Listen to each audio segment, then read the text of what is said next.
ñi nekk fii yëpp ñi nekk ci biir ak ñi nekk ci biti même situation la ñuy dund parce que am na ñoo xam ne dañuy def seen formation dañuy fay 2 millions pour formation ba pare nga génn toog ci biti te kenn jëlu la loolu tam neexul ci xol say waajur dañoo yaakaar ci yow formation bi fii boo fi nekkee dañuy dugg àll ay jaasi la ñuy liggéeyee parfois da ngay gaañu sax yaay faj sa bopp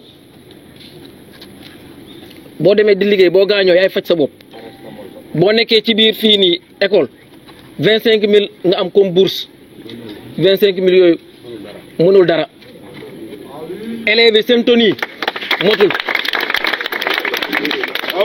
élèves yi seen tenue motul parce que léegi kenn joxatu leen tenue cérémonie boo leen ñëwoon sànq levée des couleurs bu mu doon am da ngay gis ne souvent njaxas la ñuy lever des couleurs parce que parfois tenue bi may jël boo nekkee première année par exemple benn tenue nga am moom ngay jël nga dugg àll moom ngay jël di lever couleur te loolu jàddul te normalement chaque année dañoo war a joxe tenue cérémonie man jàng naa fi ba jóge fi musuma am tenue cérémonie keneen ak keneen tam ñi fi nekk tam même chose condition recrutement bi maanaam ñun def nañu ay concours yu bëri ba pare bés bu ñu la naree jëlaat tam pour nga liggéey dañ lay laajaat nga concours. moo tax ñu ne dépôt depuis 2021 ba léegi recrutement amul kii 2 années bii passé complément d'effectif mooy bu 2021 bi moom lañ complété donc mën nañu wax ne 2021 ba léegi amul benn recrutement complément d'effectif lañ def mooy ci mois de décembre bii passé ñu jël 32 personnes te 5 promo yi nekk si biti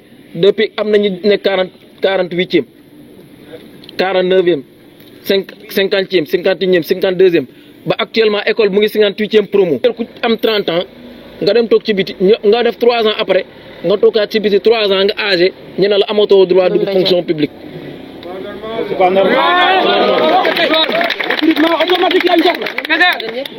képp ku fi tardé ñoom ñoo la tardal moo tax ñun suñu lu ñuy réclamer recrutement automatique bi na doon loo xam day effectif centre bi na nekk école bu ñu amul loolu kenn du fi jàng ba nouvel ordre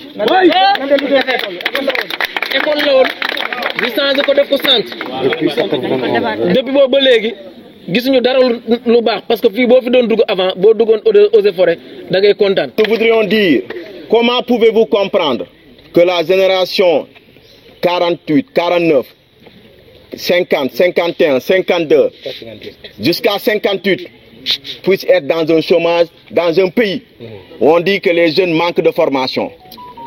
Tel n'est pas le cas au niveau du Centre national de formation des techniciens des eaux et forêts, chasse et parcs nationaux. Pour ceux qui se disent que les jeunes Sénégalais manquent d'emploi parce qu'ils n'ont pas de formation, et là ce n'est pas le cas ici. Ici il y a des jeunes formés et qui sont dans un chômage inébranlable. Comment pouvez-vous comprendre que dans un domaine où il y a un déficit de personnel, jusqu'à ce qu'on prenne des ASP pour qu'ils assurent les relèves, pour qu'ils assurent à un moment donné ce déficit, et paix à son âme pour cet ASP qui a perdu la vie. Au moment où nous vous parlons, vous avez entendu le Sénégalais dire qu'il y a 45 milliards qui ont été dépensés pour l'armement des agents des eaux et forêts, chasse et parcs nationaux. Au même moment, 45 milliards dépensés. Au même moment, nous avons des chômeurs. Au même moment, dans ce corps, au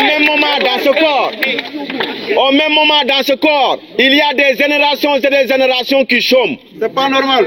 Ces armes-là sont destinées à quel corps? Vraiment. Normalement, ceux qui sont dans le corps sont déjà dotés d'armes. Les 45 milliards d'armement doivent servir à ces gens-là qui sortent de ces écoles. Mais malheureusement, ce centre où le gouvernement n'est pas en train de recruter et qu'il y a des générations et des générations qui sont au chômage. Mais comment pouvez-vous comprendre à la limite ces faits? Comment pouvez-vous comprendre à la limite ces dires?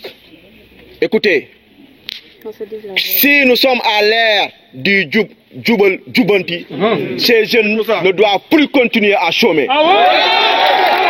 Nous attendons dans la semaine à ce que le ministre de tutelle puisse prendre ses responsabilités, puisse prendre langue avec ce centre, prendre langue avec ces générations qui sont sorties d'ici et pour ces générations qui sont là encore pour leur dire que l'emploi maintenant est garanti. Que l'emploi est garanti parce que nous avons un déficit énorme. Un déficit énorme ne saurait être résolu qu'avec le recrutement de ces générations et des générations qui chôment. Comment pouvez-vous comprendre un pays qui se dit que nos jeunes n'ont pas de formation et que des jeunes soient formés et qu'ils soient dans le chômage? C'est inacceptable. Et encore, que le concours est sélectif, très sélectif. Sur 30 000, 25 000, 27 000, on ne prend quelquefois que 25, 15.